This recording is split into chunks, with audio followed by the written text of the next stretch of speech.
Bueno, pues muy buenas tardes. Un placer volver a tener el privilegio de presentar y de moderar este webinar organizado por Ingeus, en lo que va a ser ya el séptimo informe acerca de calidad del mercado del trabajo que Ingeus publica el mismo día que aparece la EPA, esa encuesta de población activa. Esta tarde queremos lanzar la mirada hacia atrás, queremos hacer una retrospectiva para intentar entender desde antes de la pandemia cómo ha ido evolucionando el mercado de trabajo y de manera muy especial también fijarnos en la reforma laboral que tanto debate ha generado, que tanto conversación pública ha motivado y cómo está impactando en el mercado de trabajo. Creemos que los diferentes contextos por los que el mercado laboral ha ido atravesando desde antes de comenzar la pandemia aconsejan tener esta mirada retrospectiva, aconsejan tener esta mirada amplia, ampliar el foco para poder entender bien cómo la pandemia, primero en sus diferentes etapas, y ahora la guerra, con todo lo que ha supuesto, tanto en materia de escalada de precios de la energía, como también una vuelta a esas rupturas de cadenas de suministros que habíamos visto ya hace unos meses, cómo todo eso, decía, está influyendo en el ámbito económico y por lo tanto también en el empleo. Ha habido modificaciones importantes en estos meses, en estos años. Queremos ir reflejándolas a lo largo de este webinar y, como siempre, el objetivo, profundizar un poquito más para conocer más y mejor la realidad de ese mercado laboral, de ese mercado de trabajo y cómo puede ir evolucionando en los próximos meses. Así que para eso tenemos hoy con nosotros un panel interesantísimo a los que desde ya quiero agradecer la presencia aquí. Dar las gracias de forma muy especial porque sabemos que son días complejos de trabajo y dedicar tiempo a preparar y intervenir en este tipo de seminarios es siempre algo que creo que hay que agradecer muchísimo. Empezaremos por escuchar a Ángeles Valls. Ella es la autora del informe que hoy vamos a conocer, el séptimo ya, insisto. Felicidades por esos 7 informes, Ángeles, y a todo el equipo de Ingeus. Y aparte es miembro del Consejo Asesor.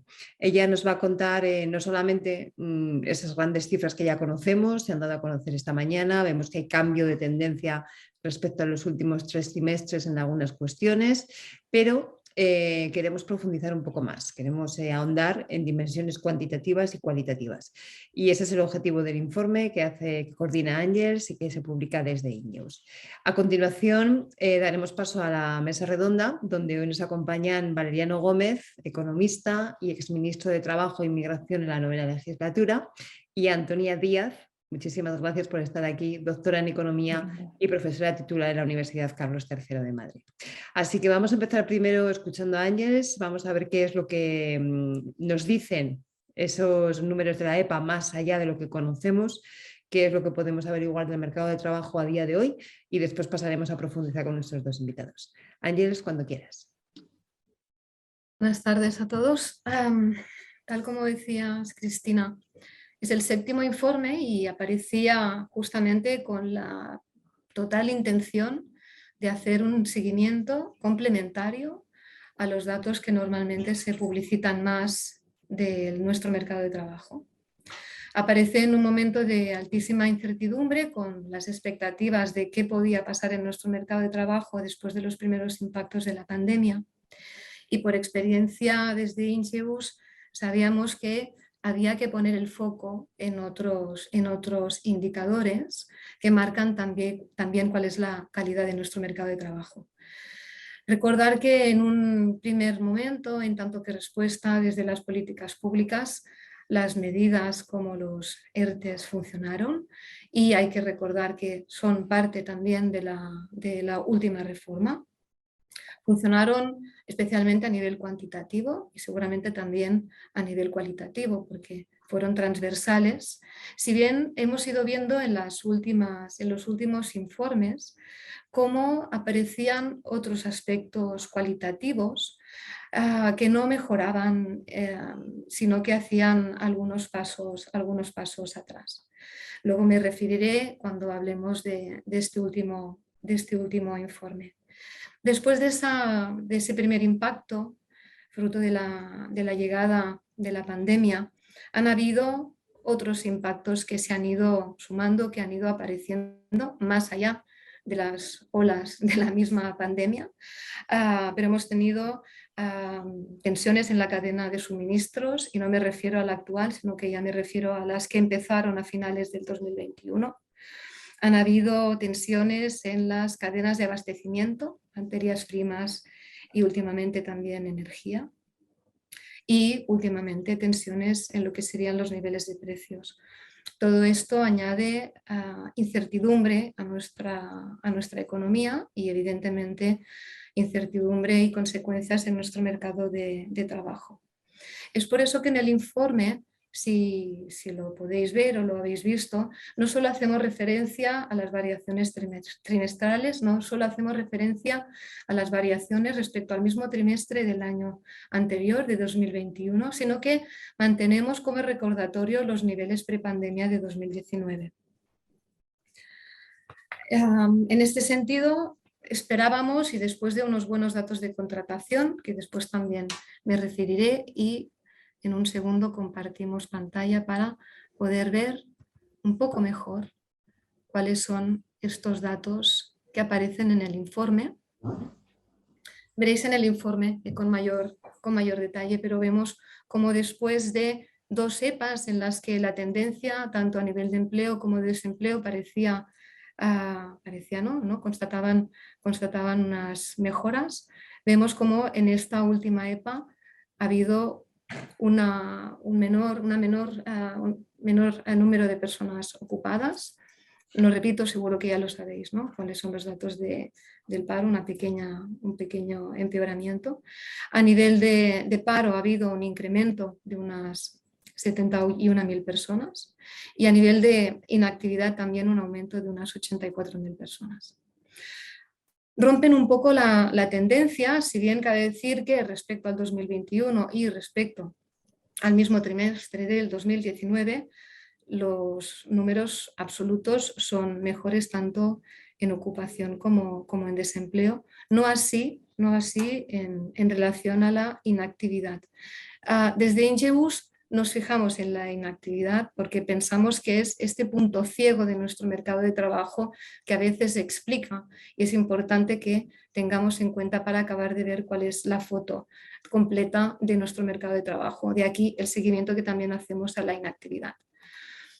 A nivel de contratos, como antes comentábamos, los datos ya nos vienen mes a mes, y como podéis ver, el inicio del año era bueno, nos íbamos acercando tanto a nivel mensual a los niveles del 2019, y a nivel acumulado del año pues vamos atrapando esos niveles que teníamos previos a la pandemia.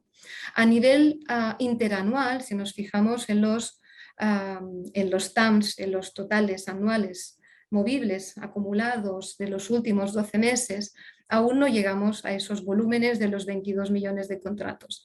Hagamos un paréntesis porque, como bien sabemos, la reforma seguramente impactará en esta medida, que no deja de ser un indicador, un proxy más, en relación a lo que pasa en nuestro mercado de trabajo, que sabemos que tiene mucho movimiento o tenía mucho movimiento. Seguramente luego compartiremos más allá de esta buena tendencia a nivel de los contratos, esta mejora añadida en relación a esta calidad de los contratos con un mayor peso de lo que serían los contratos indefinidos. Como sabéis también, en nuestro informe nos fijamos en las estadísticas de flujos, y en esta última EPA destacamos cómo el eje entre ocupados y parados ha tenido un cierto freno, con un mayor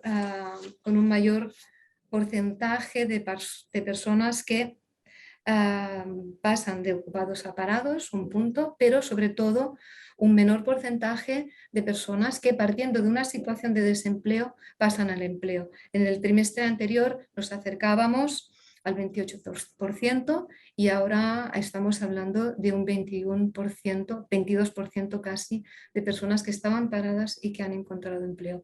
Los flujos entre inactividad, paro y ocupación se mantienen bastante estables. No aparece no aparece en nuestra presentación ahora, pero sí que aparece en el informe el detalle por sexos, formación y edad. Es importante también destacar cómo el gap en estos flujos son especialmente negativos y se incrementa este gap en relación a los hombres y las mujeres. Esta dificultad para acceder de pasar de una situación de no empleo a empleo o de una situación de inactividad a actividad, se incrementa este gap en relación a los hombres y empeora más para las mujeres.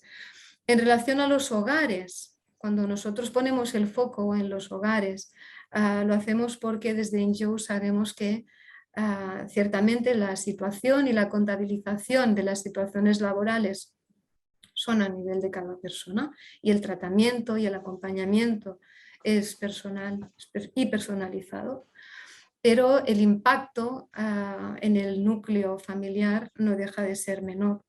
Y ponemos dos datos encima de la mesa. Este impacto sobre el número de viviendas a los que llega el paro mantiene un gap de un 6% superior a la tasa de paro.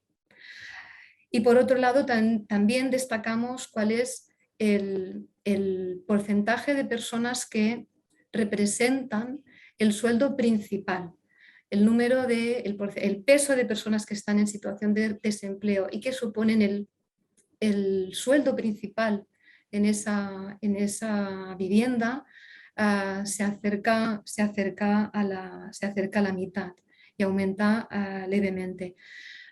Los datos todos en el informe, no se trata de contabilizar cuántos centenares de miles de personas y qué porcentaje o qué decimal sube o baja, pero son indicadores muy significativos de cómo se vive la situación del paro en nuestro país, que está en nuestro ADN seguramente.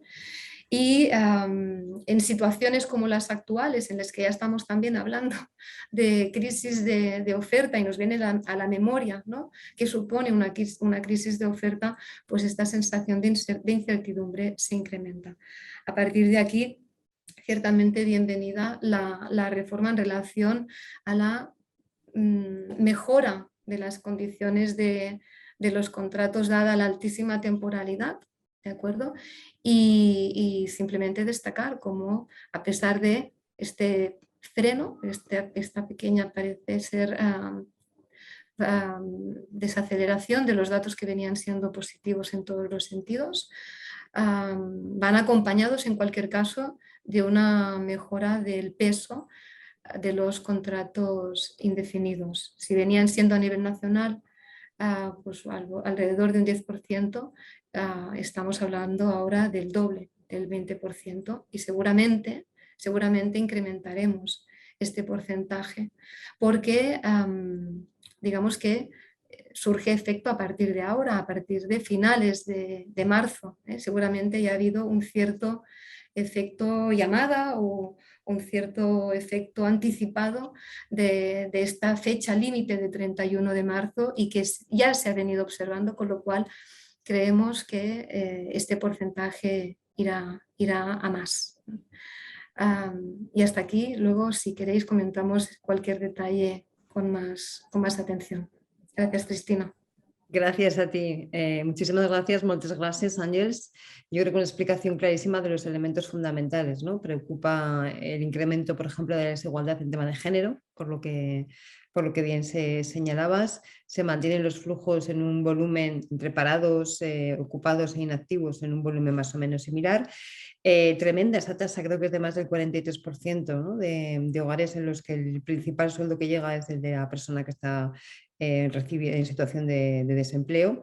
Y aunque se desaceleran los datos positivos, creo que quiere subrayar mucho la idea de la mejora de los contratos indefinidos como algo característico de este momento. Vamos a ir luego a todo lo que supone la reforma laboral, pero antes de eso quisiera darle la palabra a la profesora Díaz. Antonia, muy buenas tardes. Muchísimas gracias por estar aquí con nosotros y con nosotras. Ella lleva tiempo estudiando en detalle, analizando y de alguna forma haciendo énfasis en todo lo que supone la evolución cíclica del empleo y preguntándose por qué en un mercado como el nuestro, como el español, se abusa tanto de la temporalidad.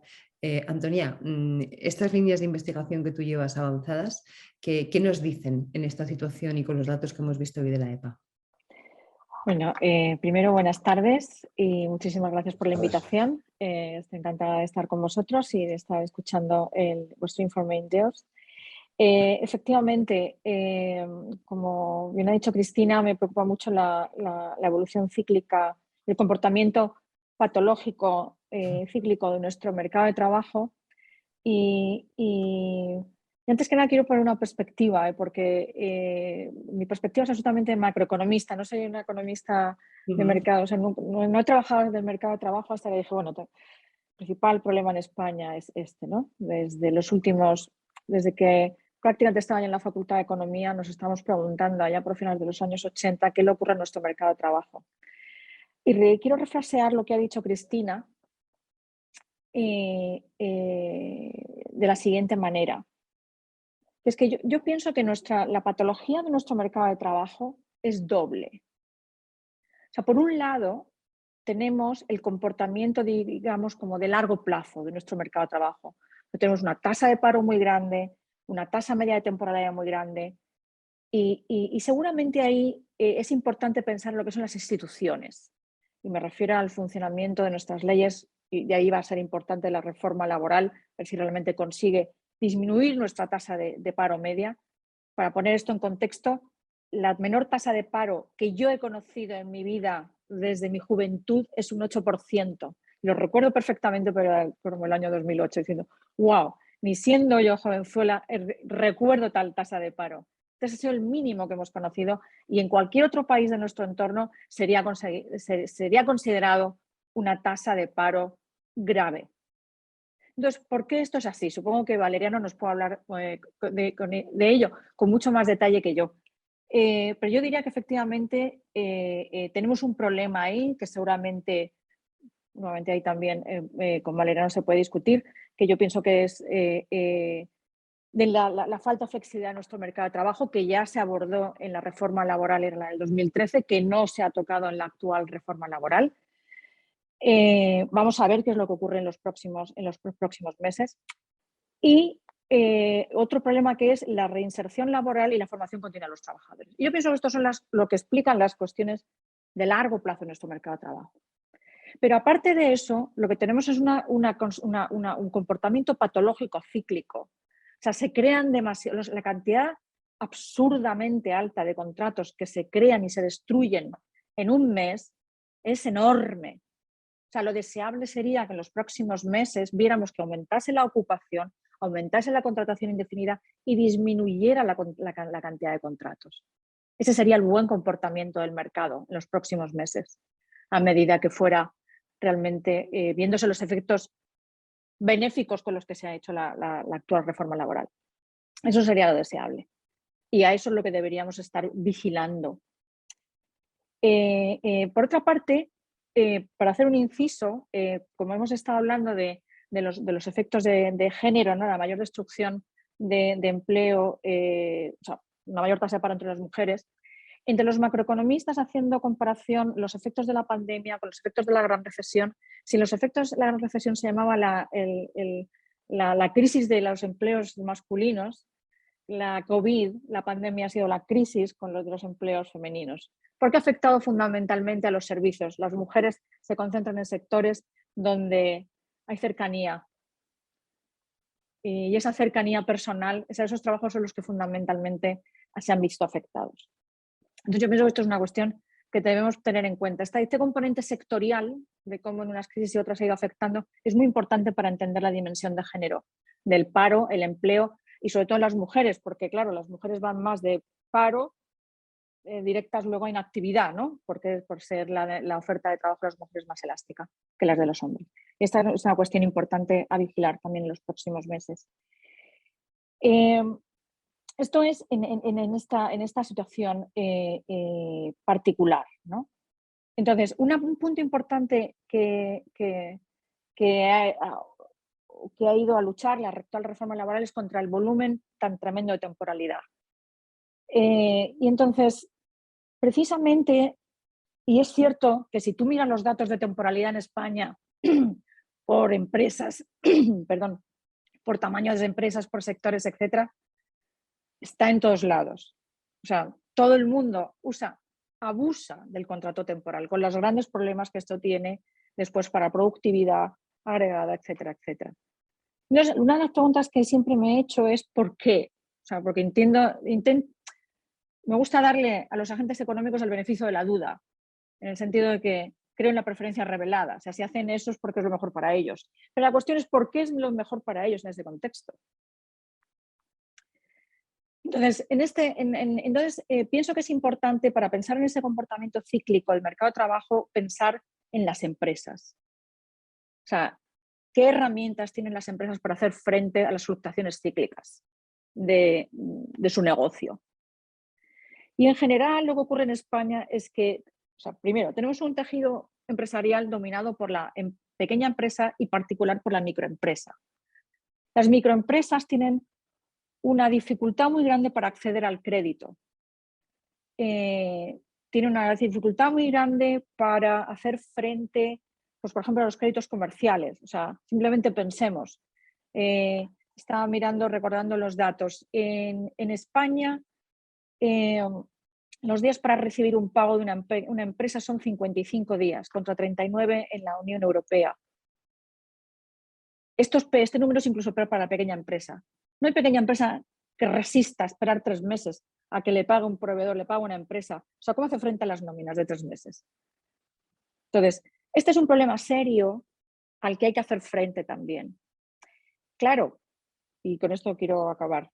Me ha parecido interesante que el hecho, no sé si pretendido o realmente coincidió, los ICOs y los ERTEs fueron el colchón que permitió, como hemos visto, que no se destruyera empleo. ¿De acuerdo? Es la primera vez en nuestra historia de una recesión donde no se ha destruido empleo. Pero porque precisamente esos ERTEs, estos ICOs, estaban dando instrumentos financieros para que las pequeñas empresas se pudieran proteger contra esos grandes shocks. ¿De acuerdo? Entonces, con esto, ¿qué mensaje quiero mandar? Es que no es posible pensar en una reforma laboral sin pensar al mismo tiempo en qué cuestiones debemos reformar para permitir que las pequeñas empresas puedan hacer frente a las fluctuaciones de los ciclos económicos y, sobre todo, puedan crecer. Porque el problema que tenemos en España es que las pequeñas empresas no crecen. O sea, las grandes empresas que conocemos son las mismas que conocemos desde los años 80. O sea, y que la mitad de ellas eran públicas en su momento. Entonces, este es el gran problema, me parece a mí, que tenemos que afrontar para pensar en productividad, en crecimiento del empleo, etc. Y con esto, Cristina, lo dejo por ahora.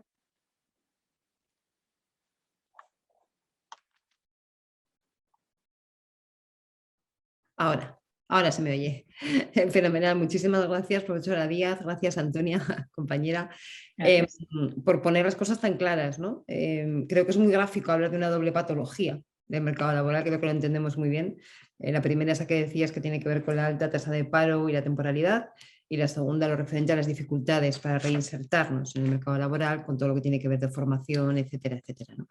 Y creo que situabas muy bien la cuestión de la reforma laboral en el mercado de trabajo como algo conectado con otro tipo de elementos del ámbito económico que no siempre conectamos, ¿no? Entonces, tú hacías referencia al tema de la financiación de esas pequeñas empresas, seguro que hay más elementos, pero efectivamente la reforma laboral en la que tanto hemos focalizado y que tanto espacio ha ocupado, afortunadamente diría yo, en el debate público, porque es un elemento fundamental y muy importante, pero es verdad que hay que verla dentro de un ecosistema de muchísimos más elementos, ¿no? Entonces nos quedamos con esas dos ideas y ahora sí que me gustaría pedirle a Valeriano Gómez que focalice en lo que es la reforma laboral, es decir, que los datos que hemos conocido hoy de esta EPA, cómo se pueden interpretar, cómo se pueden analizar a la luz de los cambios que ha supuesto la reforma en sus múltiples aspectos, ¿no? ¿Cómo estamos viendo ya que está influyendo? Bueno, buenas tardes, muchas gracias por la invitación. Bueno, yo creo que la reforma laboral lo que hace es, digamos, segmentar en dos grandes líneas de acción la nueva regulación. Una estaría dirigida a, digámoslo así, a recuperar de alguna forma ciertos desequilibrios que se habían originado como consecuencia de la reforma anterior, de la reforma del 2012. No haré referencia a ellos en este momento. Y la el segundo gran eje de la reforma es precisamente la del 2021, aprobada a comienzos del 2022. Es todo lo que tiene que ver con la reforma de la contratación temporal. Y aquí es donde podemos empezar a ver ya algunas cosas. Se han visto ya ciertos resultados en los datos mensuales, en los datos que proporciona el Ministerio de Trabajo a través del paro registrado y el Ministerio de Inclusión a través de las cifras de afiliación a la Seguridad Social. ¿Qué hace la EPA? Yo creo que la EPA viene en primer lugar, viene a consolidar estas tendencias que ya habíamos visto. Hay una reducción sustancial, no es sustancial, pero es importante, de la tasa de temporalidad, es un punto y algo, está en torno al 24%, la tasa de temporalidad española tras el primer trimestre de la encuesta.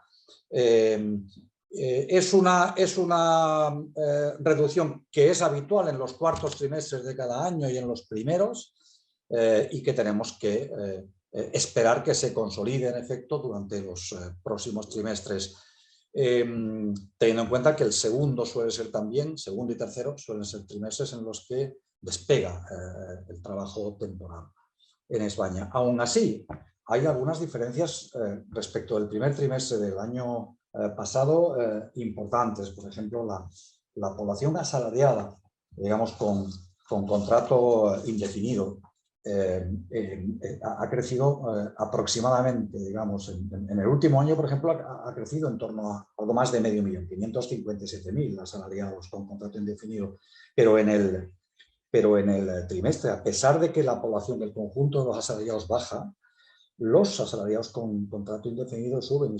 164.000, es decir, es una cifra apreciable que no se produjo en el mismo trimestre del año anterior, que fue también un trimestre, desde luego fue un trimestre mucho más malo en términos de empleo, ¿no? Se pierde empleo en el primer trimestre del 21. Desde esa perspectiva se puede hablar de cambio de tendencia en la medida en que, obviamente, los primeros trimestres son peores siempre que los terceros y cuartos, pero la tasa interanual se mantiene muy alta y es incluso mejor que la tasa interanual que teníamos en el cuarto trimestre en cuanto a ocupación.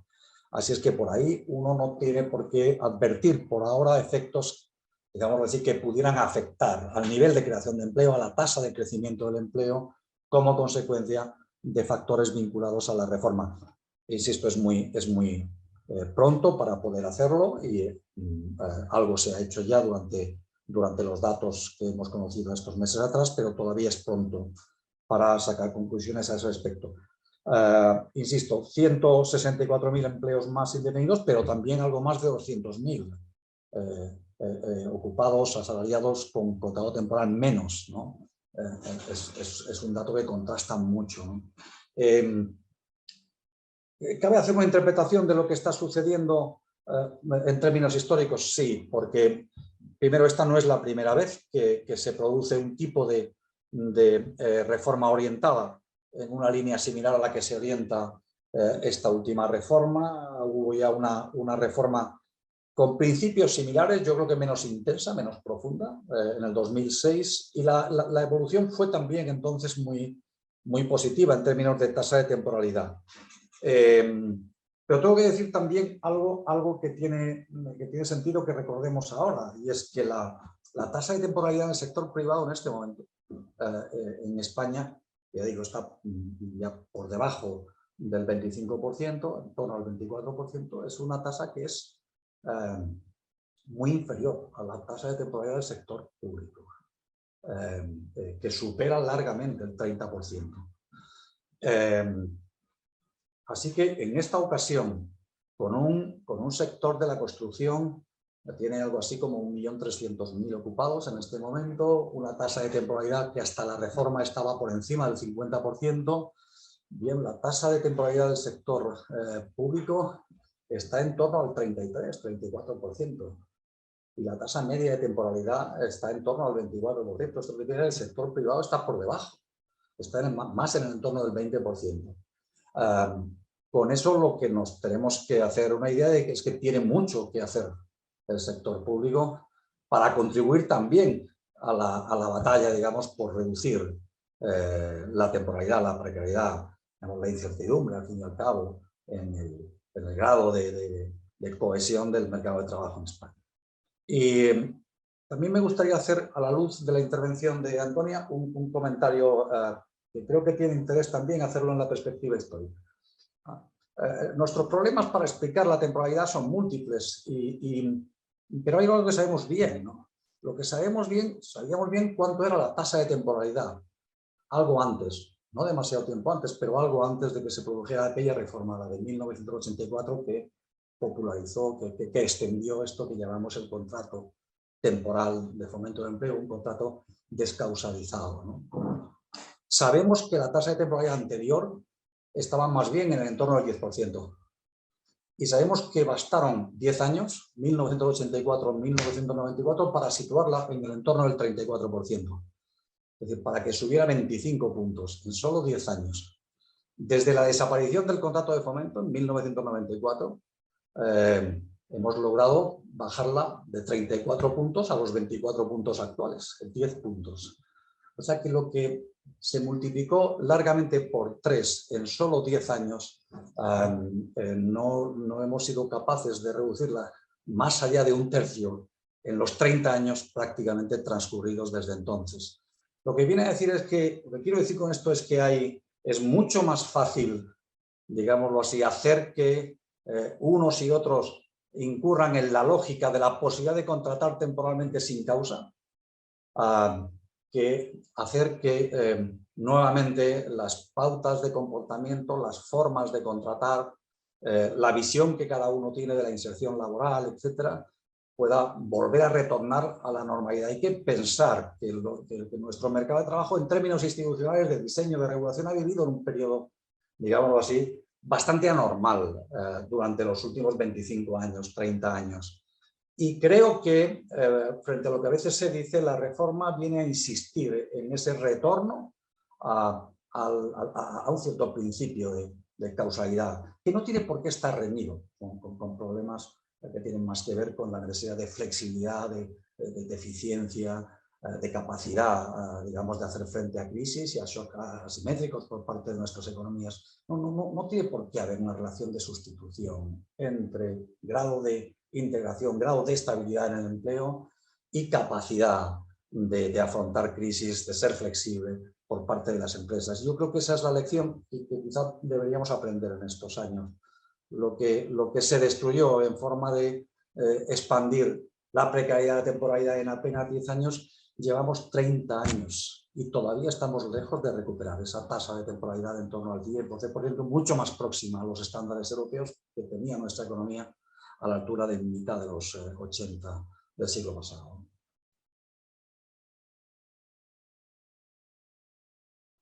Muchísimas gracias, Valeriano. Creo que queda clarísima esas ideas, ¿no? La verdad es que cuando se plantean los datos y se ve lo que cuesta reducir esa temporalidad, sobre todo en perspectiva histórica, como lo hacía hasta ahora, yo creo que tenemos orden de magnitud de la dificultad. Y da mucho que pensar, ¿no? Esa tasa de temporalidad mayor en el sector público que en el privado. Esto de predicar con el ejemplo, ¿no? Y de intentar hacer en casa lo que dices a otros que hagan en la suya, yo creo que es algo que deberíamos subrayar. Antonia, por alusiones, no sé si quieres hacer algún comentario. Venga, dale. Sí, me ha parecido muy interesante la intervención de Valeria, me ha encantado. Primero, bueno, de notar que efectivamente hay que denotar y estaría muy bien, ¿no?, para los próximos informes INDEOS el tener mantener la visión sobre qué pasa con la temporalidad en los servicios públicos, que entiendo que es algo que ha sido una forma de recortar gasto público, pero que no solamente es malo por la incertidumbre que soporta nuestro mercado de trabajo, sino también por la calidad de los servicios públicos, como hemos visto que hemos enfrentado durante la pandemia. Esto me parece una cuestión fundamental que hay que sanear porque es rentable para todos. Esto es una cosa que tenemos que meter en la cabeza de la gente. Es rentable tener unos buenos servicios públicos, ¿no? Unos buenos trabajadores, formados, etc. Me gusta mucho la perspectiva histórica, que efectivamente se tardó 10 años en pasar de una temporalidad del 10% a un 30%. Y esta es una cuestión que sinceramente no sé si algún compañero, o sea, algún académico ha mirado esto, porque en esos años pasaron muchas cosas a la vez, ¿no? Yo era muy jovenzuela, pero recuerdo perfectamente el cambio sectorial tremendo que sufrimos.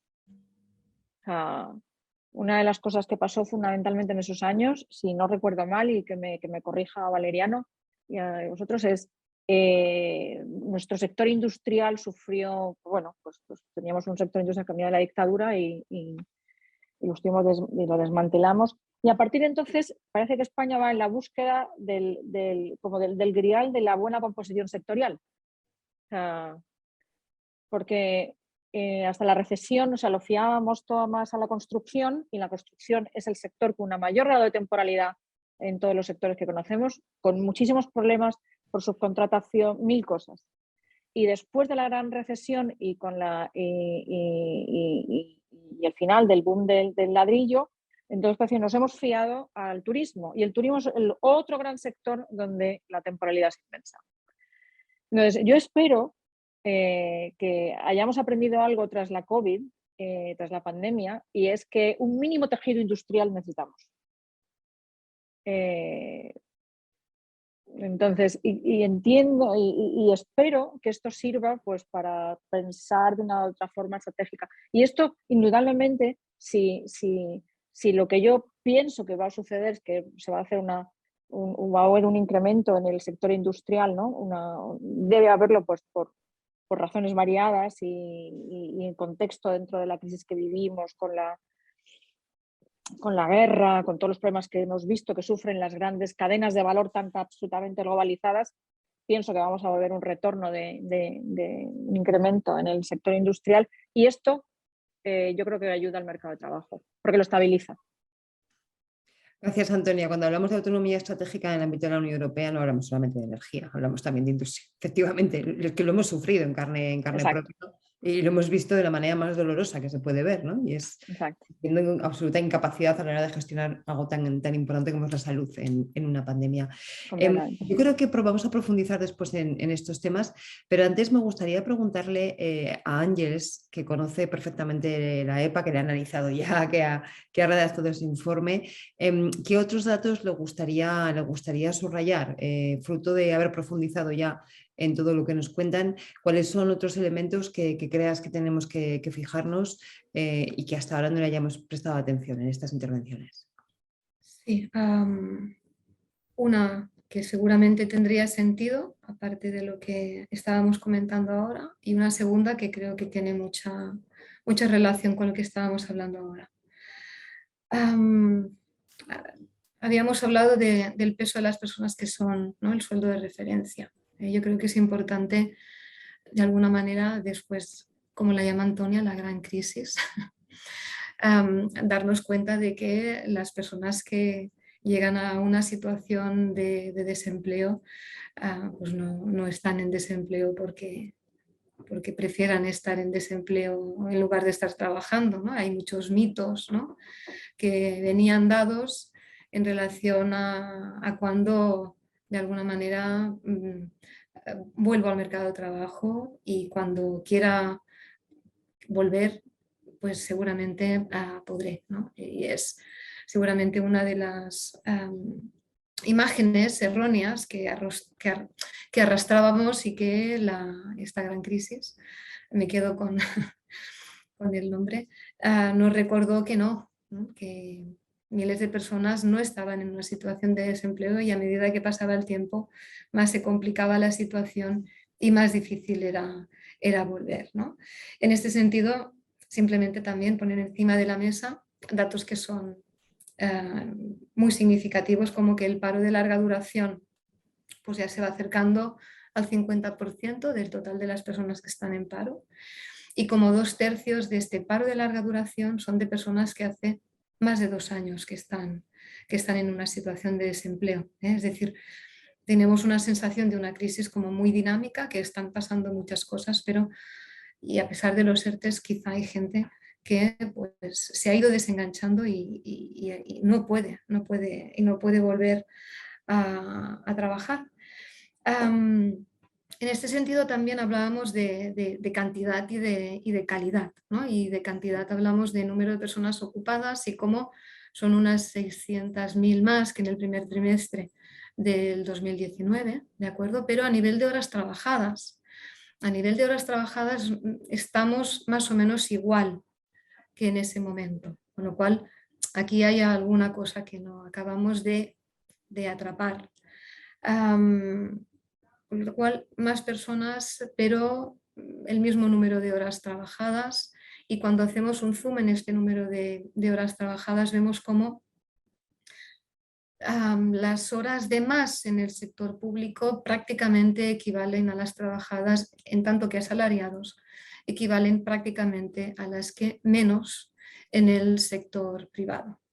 Linko esto con la necesidad, ¿no? De, no sé si de recuperar, porque ya seguramente comentabas, Antonia, ¿no? Esa gran reconversión que tuvimos ya hace muchos más años, pero la crisis del 2008, esta gran crisis, también barró buena parte de la industria y del peso que tenía la industria en nuestra economía, y es difícil poder ver de qué manera vamos a poder recuperarla. Seguramente la hay resiliente y seguramente hay nuevas, digamos, nuevos sectores o nuevos nichos de mercado que van a facilitar que se creen industrias, aunque no sean industrias al uso muy, muy, muy pesadas. Hay ciertamente mucha nueva actividad que acompañará de nueva ocupación, pero no sé hasta qué punto esta nueva ocupación será generadora de mucho empleo. Esta nueva ocupación, digamos, como más de calidad, no tan intensiva, más allá de la construcción y del turismo. Me queda también la duda de dos cosas. Una, no necesario, y evidentemente no tiene por qué ser así, trade-off entre cantidad y calidad, que de alguna manera pues no tiene por qué ser así, el futuro no está escrito, pero ciertamente este trade-off que vamos observando periódicamente entre calidad y cantidad, esperemos que no se dé en este caso en el empleo fijo y temporal, ¿no? Que es de lo que estábamos hablando en este momento. Esperemos que no sea así, seguro que no va a ser así. Este va a ser un hecho diferencial que tendremos que cuidar. En relación, de todas maneras, desde el punto de vista de Ingeus, sí que me gustaría compartir, si es que tenéis alguna aportación adicional. Es una reflexión, no es tanto una pregunta, pero sí que me gustaría que no pasara desapercibido el hecho de que esta dinámica loca de número de contratos que se crean y se destruyen. Tenemos esta mirada, digamos, de fotos, ¿no? Pero cuando ponemos la película es para marearse, ¿no? La cantidad de movimientos que hay en nuestro mercado de trabajo, tanto por lo que es la temporalidad y los momentos a lo largo del año que son propicios a crear o propicios a destruir, como el número de personas que van entrando y saliendo de estas situaciones. De aquí que nos fijemos en los flujos. Pero mi reflexión o inquietud es en relación a las personas que, de alguna manera, de la mano de estos contratos, de estas pequeñas oportunidades, se enganchan o reenganchan al mercado de trabajo, ¿no? ¿Hasta qué punto esta menor permeabilidad? Quizás ciertamente hay un uso y un abuso de los contratos temporales, pero hasta qué punto, digamos, este movimiento también facilitaba o era propicio, no sé si facilitaba, pero propiciaba que ciertas personas que habían salido y quizás algunas ya llevaban cierto tiempo fuera del mercado de trabajo, encontraban allí como primeras ocasiones para, ni que fuera poquito tiempo, empezar a tener alguna actividad, y esta sabemos desde Ingeus que es una dinámica, es un círculo virtuoso, ¿no? Es este reenganche al mercado de trabajo que lleva a una oportunidad detrás de otra y a una mejora de las oportunidades que se van concatenando cuando, digamos, el ciclo acompaña y la persona de alguna manera también se estabiliza. Se estabilizan todos, ¿no? Seguramente el mercado de trabajo y también las personas que se enganchan o reenganchan. Cierta, digamos, inquietud en este sentido y ojalá después estas oportunidades sean mejores y mayores para el mayor número de gente. Pero tengo digamos, esta duda, no este temor, pero esta duda en relación a estas pequeñas oportunidades, estas micro oportunidades que ofrecía también el mercado de trabajo a personas que habían quedado más alejadas. Muchísimas gracias, Ángeles. Subrayamos, por lo tanto, esos 3 elementos que decías, ¿no? El tema del paro de larga duración como algo a preocupar, esa, iba a decir incógnita, pero bueno, es el tema de las horas trabajadas, que parece que sigue allí, no sabemos explicarlo muy bien todavía. Y vamos a ver qué pasa con esta que llamamos la reinserción. Antes también lo comentaba Antonia, ¿no? ¿Cuánto cuesta una vez que alguien sale del mercado laboral volver a reintegrarse? Dejadme que recuerde a todos los que nos están viendo que el informe de Ingeus está ya colgado en la página web de Ingeus y que la grabación de este webinar, pues si alguien después quiere repasarla o se ha enganchado tarde o lo que sea, también estará allí colgada en la página web a partir de mañana. Por lo tanto, tenemos allí ese repositorio. Empiezan a llegar preguntas por WhatsApp de la gente que nos está viendo. El primero de ellos es de Gregory Cascante, buen conocido de todos, que nos pregunta acerca del efecto psicológico que podría tener en los empresarios el pase al contrato indefinido. Es decir, si a una empresa, si a un empresario le cuesta más restringir un contrato fijo, digamos, que un contrato temporal. Si hay un efecto psicológico de decir, si un contrato fijo me cuesta más, ¿no? Romperlo me cuesta más, rescindirlo, que si fuera una temporal, que parece que doy por hecho ya que es temporal, aunque no existieran unas causas como estabais comentando antes. ¿Cómo lo veis? Antonia, empezamos contigo.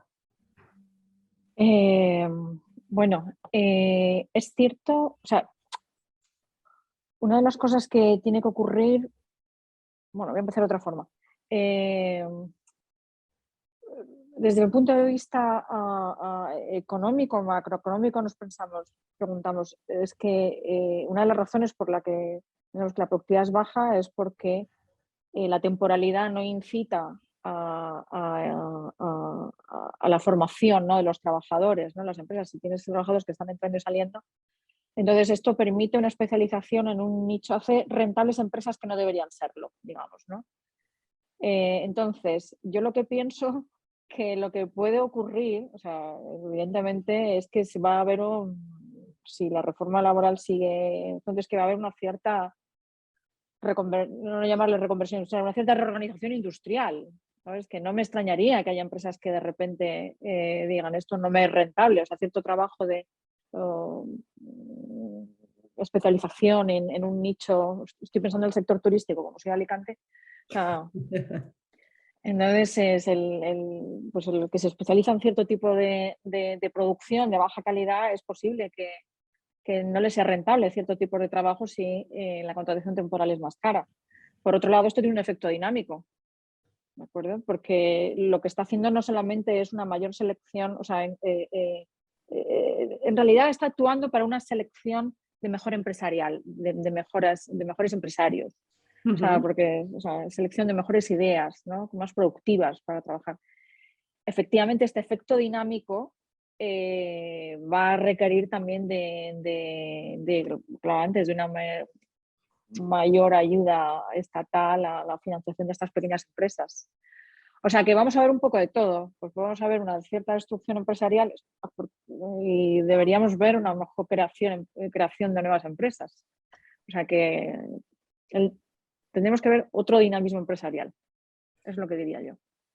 Esas empresas que tú dices igual eran rentables porque abusaban de la temporalidad, ¿no?, y ahora pueden dejar de serlo. Son esas empresas zombies que cuando se empezaron a prorrogar los ERTEs hubo mucha gente que dijo, ojo, que igual estamos manteniendo artificialmente empresas que no tendríamos por qué.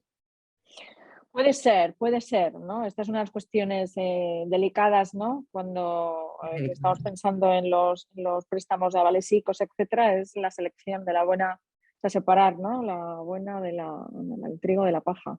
Que Claro. esto es una cuestión delicada. Totalmente. Gracias, Antonia. Valeriano, ¿cómo lo ves? ¿Hay efecto psicológico?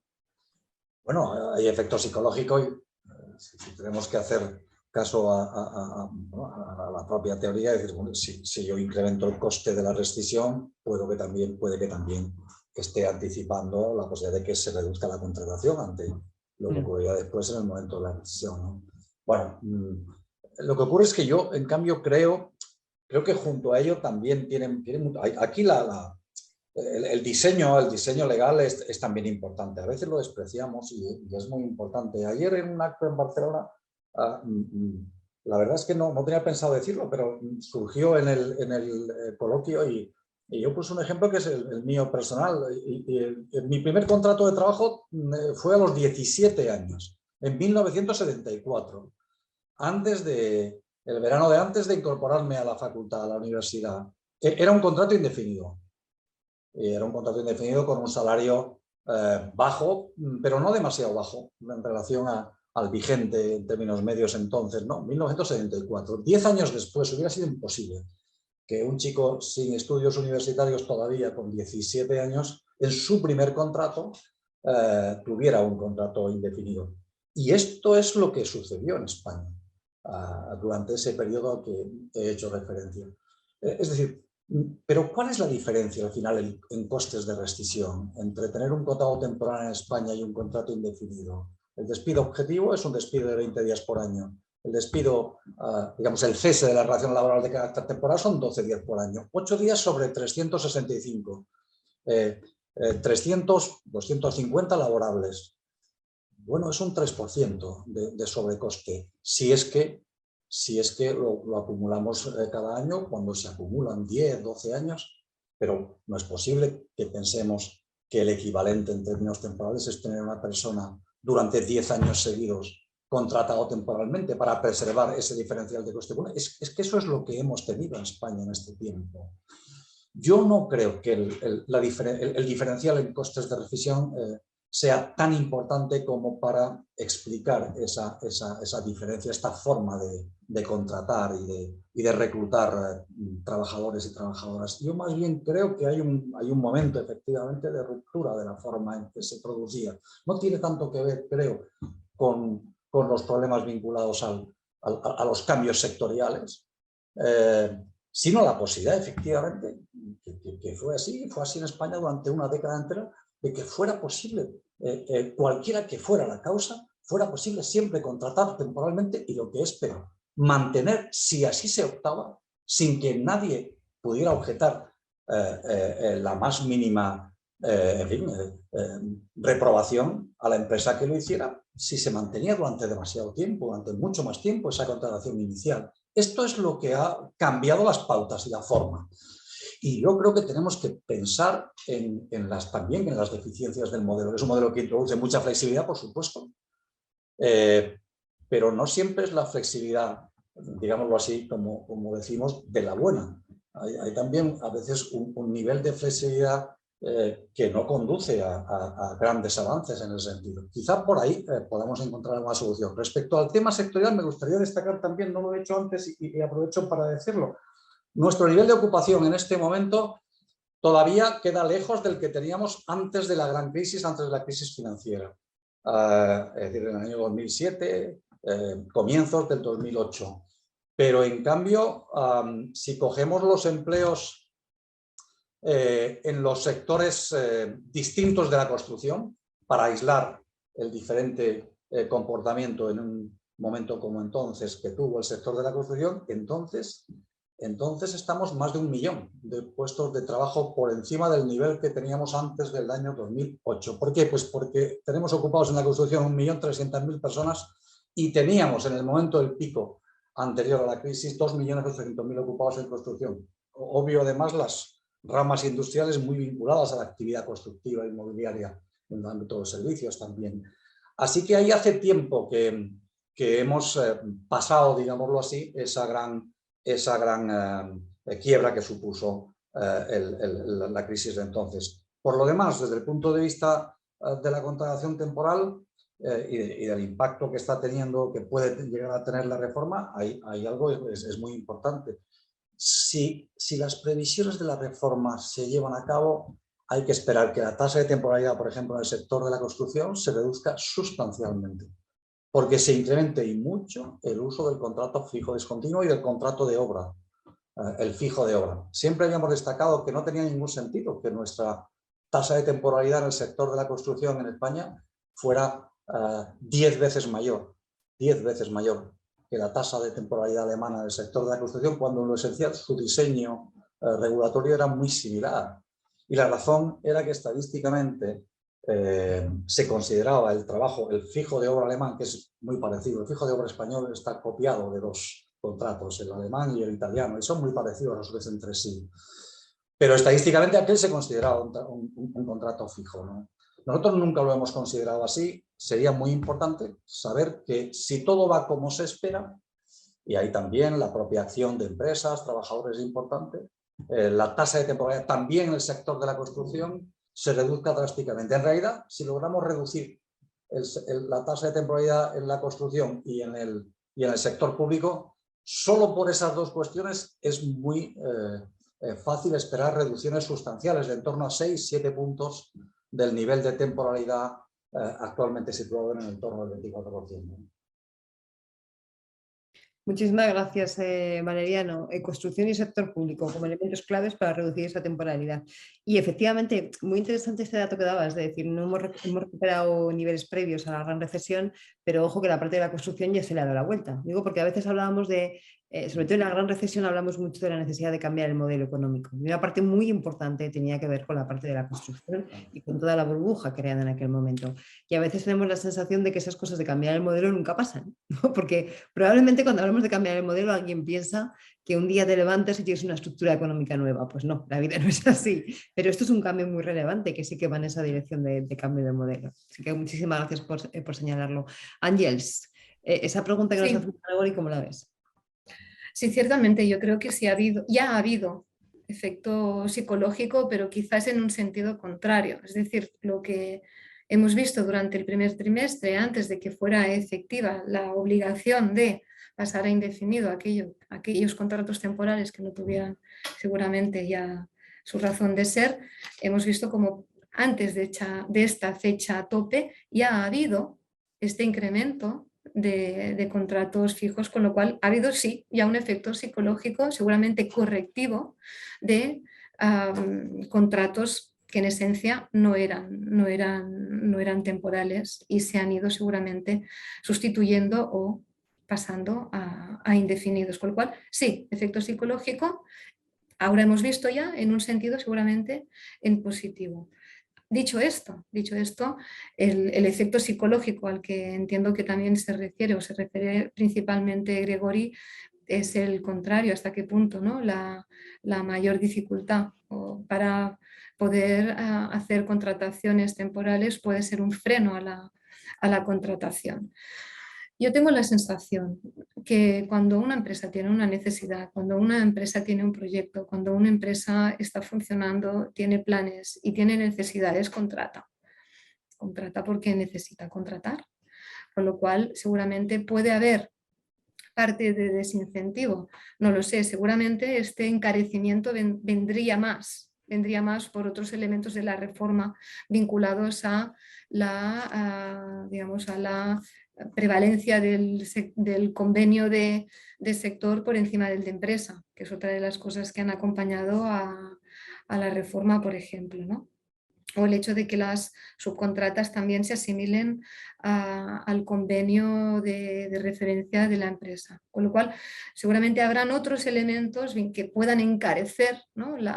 el coste salarial más vinculados a otros elementos de la reforma, no necesariamente al hecho de que sea un contrato indefinido. Dicho esto, tal como comentábamos, somos un país con un tejido de pymes y micropymes muy importante, ¿de acuerdo? Y yo creo que esto pesa y pesa mucho y no hay que perderlo de vista y no sé hasta qué punto conocemos y reconocemos cuáles pueden ser las necesidades de las pequeñas empresas. estamos hablando de la mayor parte de empresas de muy pocos trabajadores, poquísimos trabajadores, ¿de acuerdo? Yo creo que, no sé si en el último webinar comentábamos el número bajísimo que podíamos entender que tienen cuando hablamos de empresas. Estamos hablando de realidades muy, muy, muy pequeñas, ¿de acuerdo? Y en este sentido, yo creo que es importante ver cómo esta flexibilidad es difícil de aterrizar cuando tenemos un derecho laboral que por naturaleza, y es así, no lo digo con ningún ánimo de desmerecer, es de naturaleza tuitiva, que protege a la figura del trabajador o trabajadora, entendiendo que es la parte débil. Y digamos, las dificultades para buscar esta flexibilidad en nuestro país no han ido acompañadas de medidas colectivas. Estamos hablando de pequeñísimas empresas, con lo cual las medidas colectivas que pueden haber dado flexibilidad, y una flexibilidad necesaria y con todo el sentido con empresas mayores, es muy difícil de poderlas vehicular en empresas muy pequeñas, ¿de acuerdo?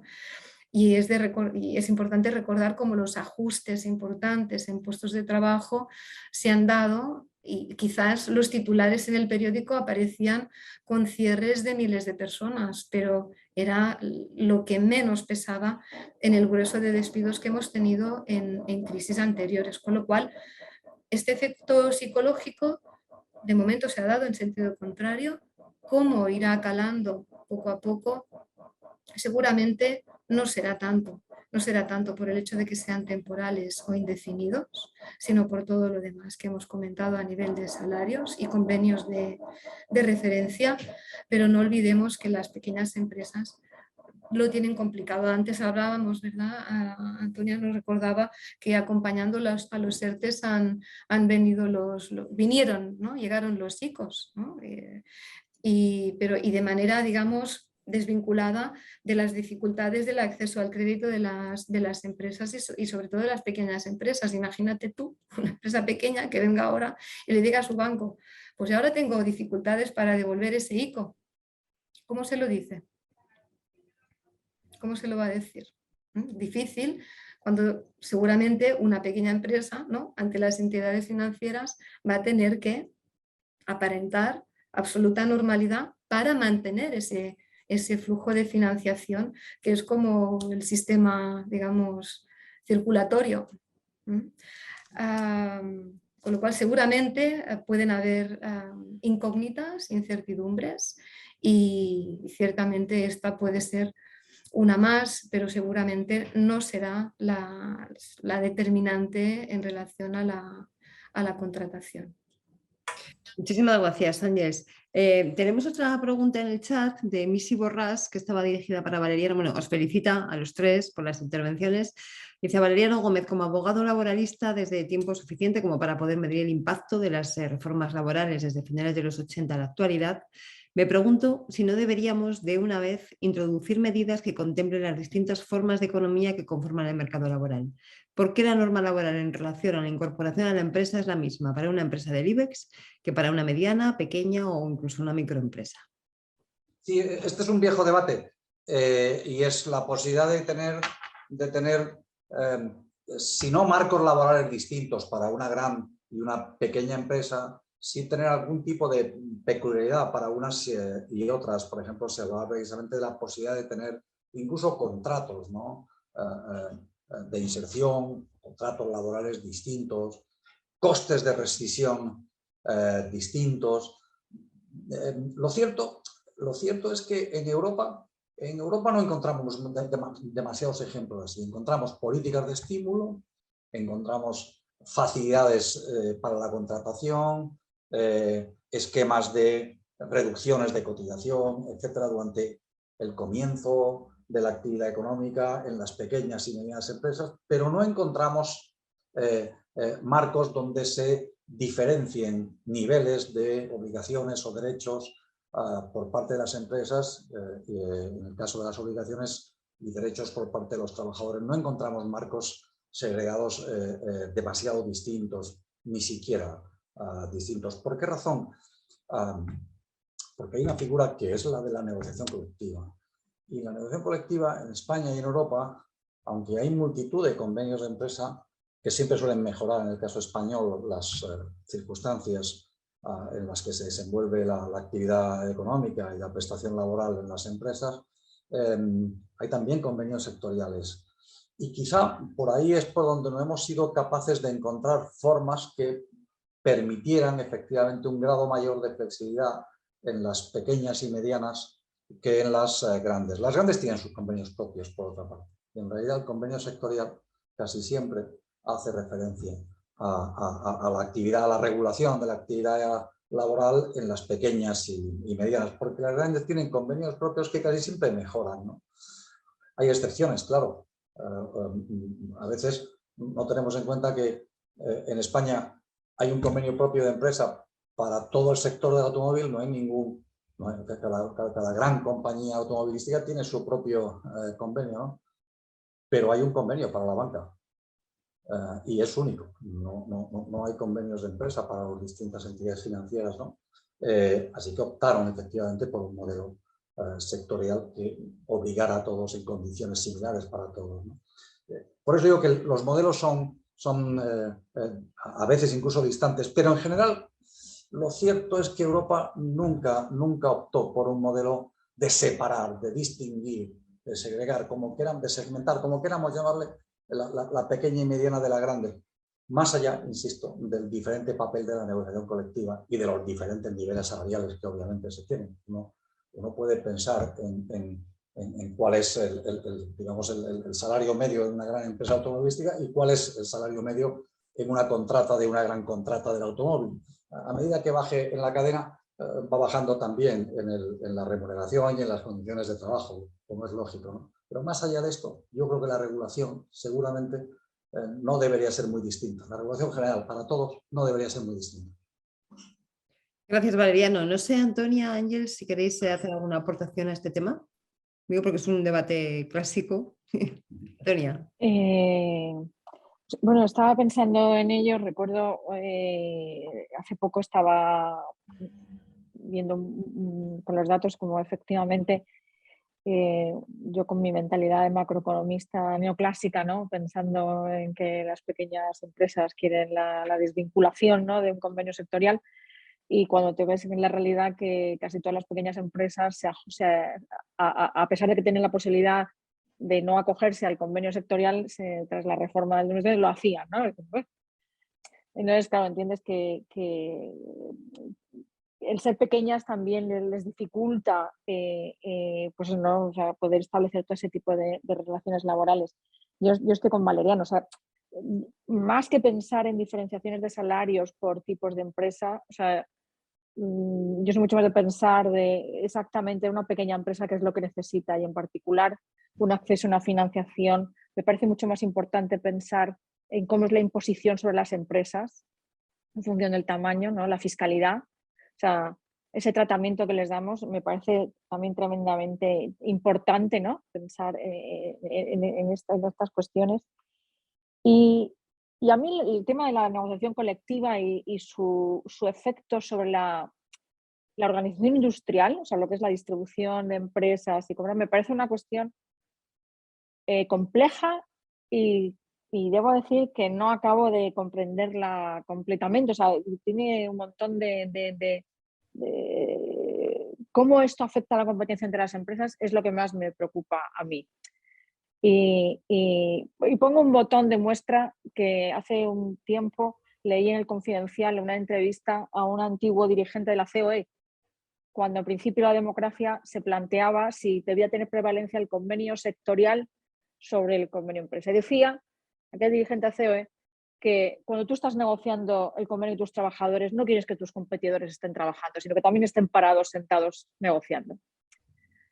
Y eso me pareció muy iluminador. O sea, realmente el convenio sectorial, una parte importante de lo que hace también es proteger a las grandes empresas. O sea, mientras que yo me estoy parado haciendo mis convenios con mis trabajadores, no quiero quiero trasladar, ¿no? Aunque mejore respecto al convenio sectorial.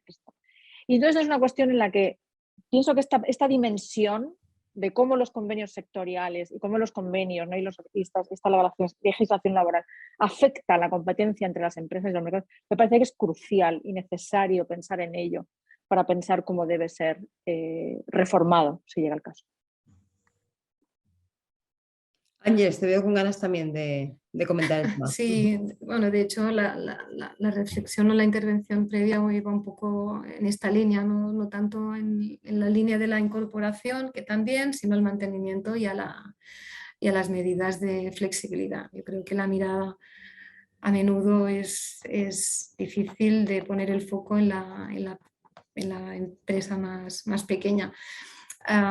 Comparto la opinión de Antonia en relación a los convenios, ¿no? Para las pequeñas empresas, en el fondo es una ayuda, digamos, es ya un prêt-à-porter y en la mayoría, como de alguna manera te da el marco de funcionamiento, veo bastante, digamos, es eficiente energéticamente tener algo donde atenerte para, en caso de duda, poder acudir, ¿no? Y la alternativa seguramente sería tener el conflicto dentro, ¿no? Y de esta manera el potencial conflicto de todos los detalles en las relaciones laborales, ¿no? quedan fuera, quedan en otro sitio, no quedan dentro de la empresa, sino que quedan fuera, ¿no? Pero dicho esto, ciertamente hay que repensar de una manera, digamos, general cómo gestionamos el día a día de la empresa y es el día de la empresa pequeña o muy pequeña, no solo a nivel laboral o cómo de alguna manera en otros aspectos, evidentemente fiscales y financieros, pero ciertamente es difícil y más en este momento, seguramente. Muchísimas gracias. La verdad es que vamos agotando el tiempo, aunque el tema es inagotable en sí mismo, pero no queremos abusar de la paciencia de quienes nos están escuchando y de quienes nos escucharán después. Así que yo os pediría una última reflexión para cerrar acerca de si tuviéramos que definir qué es lo que la EPA de hoy nos ha dicho, en todo este contexto que hemos puesto, en esa mirada hacia atrás que hacíamos, en relación a la reforma laboral, con todos los elementos de fondo que habéis señalado. Si tuviéramos que hacer un titular, ¿no? Digamos, una idea clave del momento en el que estamos, ¿por dónde lo veríais? ¿Quién se anima? Esto de hacer sintetizar tanto es muy difícil. No es fácil, no. Bueno, yo diría que en el terreno del empleo, la capacidad de creación de empleo sigue siendo muy alta con todo lo que nos ha sucedido y nos está sucediendo en la economía española, europea y mundial, que todavía nuestra tasa interanual de creación de empleo esté en torno del 4,5%, algo más, del 4,5%. Yo creo que tenemos que celebrarlo. Queda la incógnita de las horas trabajadas, que espero que alguna vez alguno de nuestros grandes estadísticos nos lo explique mejor de lo que nos está explicando. Y en segundo lugar, y muy importante, yo creo que se confirma esa expectativa digamos, trazada alrededor de la reforma en materia laboral, en materia de la contratación temporal. La impresión, las primeras impresiones, ahora ya también en una encuesta como la de la población activa, confirma efectivamente que la capacidad de reducir la temporalidad todavía es alta en España y que se confirmará seguramente en las próximas EPAs. O sea, una visión optimista, yo creo, ¿no? Una visión positiva. El optimismo me importa mucho, positiva, pese a que efectivamente hay cambio de tendencia en algunos elementos que son preocupantes. Antonia, tus ideas. Sí, yo estoy de acuerdo. O sea, me parece que el mercado de trabajo está resistiendo bien estos embates, ¿no? de los problemas en las cadenas de suministro, el mercado energético, la guerra, etcétera. Pienso que es una mezcla de cosas. Por un lado, salida de la crisis de la pandemia, tenemos todavía ahorro de los hogares embolsado, con lo cual la demanda se está sosteniendo. Por otro lado, yo también creo que la reforma laboral va a tener buenos efectos en la productividad agregada y eso va a ser bueno, ¿no? La transformación de la reducción de esta temporalidad extra. Supongo que iremos viendo el aumento en las horas trabajadas. No sé cuánto de esta reducción en las horas se deba a las bajas laborales.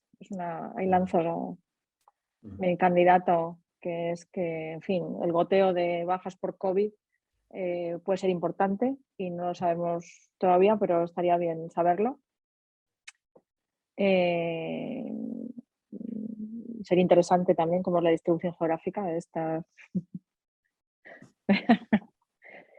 Lo digo como estoy vivo en Madrid. Entonces, veremos cómo va yendo. Pero yo la verdad es que estoy optimista también. Pero bueno, esperemos que esto se confirme y que realmente esta combinación con esta nueva reforma que hemos tenido nos haga el mercado de trabajo más resistente, ¿no? O sea, que sea no tan tremendamente volátil, ¿no? Que se destruya tanto empleo en una recesión y se mantenga un poco más estable de lo que solía. A ver si es verdad eso de que alcanzamos la resiliencia, esa palabra que está Exacto. en tantos aspectos, pues también el mercado. Ángeles, para cerrar. Sí, para acabar, sí. Creo que ciertamente la reforma traerá traerá oportunidades para mejora de algunos elementos cualitativos de nuestro mercado de trabajo, si bien el momento de incertidumbre sobrepasa en mucho, digamos, lo que puede circunscribir estrictamente lo que es el mercado de trabajo, y esperemos que la reforma, conjuntamente con otras medidas de acompañamiento, puedan sostener la actividad económica que de alguna manera sustenta nuestro mercado de trabajo. Pues muchísimas gracias a los tres. Antes de terminar, antes Valeriano contaba una anécdota suya que le pasó ayer en Barcelona en un coloquio. Dejadme que continúe también una que me ha pasado a mí esta misma mañana, porque me ha dado mucho que pensar y he dicho, esta tarde tengo que contarlo. Yo esta mañana estaba dando una charla en el instituto de mi hijo. Estas cosas que hacen los hijos de mamá, ven a dar una charla al instituto, ¿no? Bueno, estupenda, unos chavales encantadores, un centro público de lujo en el centro de Zaragoza. Y les quería hablar sobre la Agenda 2030, los 17 Objetivos de Desarrollo Sostenible. Entonces empezaba preguntándoles, a ver, ¿cuáles diríais vosotros que son ahora mismo los principales problemas que tiene la humanidad? ¿No? ¿Cuáles son los grandes retos? Bueno, y empezaban a hablar lo típico, ¿no? Pues, el hambre en el mundo, la pobreza, el cambio climático, la desinformación. Y de repente cojo una chica y me dice, la inflación. Digo, toma, una chavala de 16 años que de repente dice en una sesión pública con 50 compañeros y compañeras que el problema más importante es la inflación. Entonces he dicho, qué bien que seamos capaces de transmitir la importancia de la economía en chavales tan jóvenes, en una sesión como esta, que lo hagan público, sin miedo a ser considerados unos frikis por parte de sus compañeros, que esa es otra, pero qué bien que lo saquen a colación, ¿no? Y automáticamente les empezaba a preguntar por la inflación, qué era aquello. Bueno, la verdad es que de una manera más intuitiva que conceptual, pero lo explicaban bastante bien, ¿no? Y lo razonaban bien. El problema ha venido cuando he querido mezclar la economía con la historia. Y he dicho, bueno, ¿y qué ha sido? ¿Cuál ha sido el papel de la inflación en la historia de Europa? Y allí de repente he visto que las caras empezaban a sudar y ya he decidido no preguntar y contar yo algo. Y digo esto porque creo que estamos en un momento fundamental para poner en valor el gran aporte y la necesidad de saber historia económica. Valeriano lo ha hecho antes muy bien. Ha dicho, mirad, lo que pasaba hace 30 años, 40, no sé qué ha pasado en estos momentos, ¿no? Antonia, cuando explicaba su análisis, tenía que retrotraerse y decir, bueno, ¿y cómo esto está evolucionando, ¿no? Y Ángeles necesita esa herramienta de la historia para explicar la evolución de muchas cosas. Sin embargo, qué curioso, abrimos las páginas de los periódicos, las páginas de Salmón, las páginas de economía, y no vemos nunca un análisis ni un artículo de historia económica, ¿no? O, mejor dicho, en contadas ocasiones. Y estamos viviendo un momento en el que probablemente esa visión sea más importante que nunca para ayudarnos a interpretar, a entender cómo hemos llegado a muchos de los elementos que tenemos hoy y a interpretar lo que poder hacer con ellos. Con lo cual, bueno, pues quería compartir con vosotros esta anécdota. Me ha hecho mucha ilusión, la verdad, porque me ha parecido muy relevante, ¿no? De muchas cosas del momento. Y me queda solamente ya agradeceros a vosotros tres, no solamente por el tiempo aquí, sino por la enorme calidad de lo que nos habéis transmitido. A las 70 personas que en algún momento han estado conectadas y nos han estado escuchando. Luego eso se queda en la web de Ingeus y seguro que se seguirá descargando y se seguirá viendo. Y por supuesto a Ingeus por liarnos en estas cosas, ¿no? Ojalá todas las empresas nos liaran en cosas así. Son muchos, el equipo es grande, pero me gustaría personalizar en las figuras de Camila Aranaga y de Gregory Cascante como dos de las personas que están más encima de este tipo de eventos, que las siguen con detenimiento talento que no se les ve aquí en la cara, pero que sin ellos todo esto no podría ser. Con lo cual, Gregory y Camila, muchísimas gracias y espero que lo hayáis disfrutado por lo menos la mitad que yo, porque entonces ya habrá sido mucho. Un abrazo y hasta la próxima.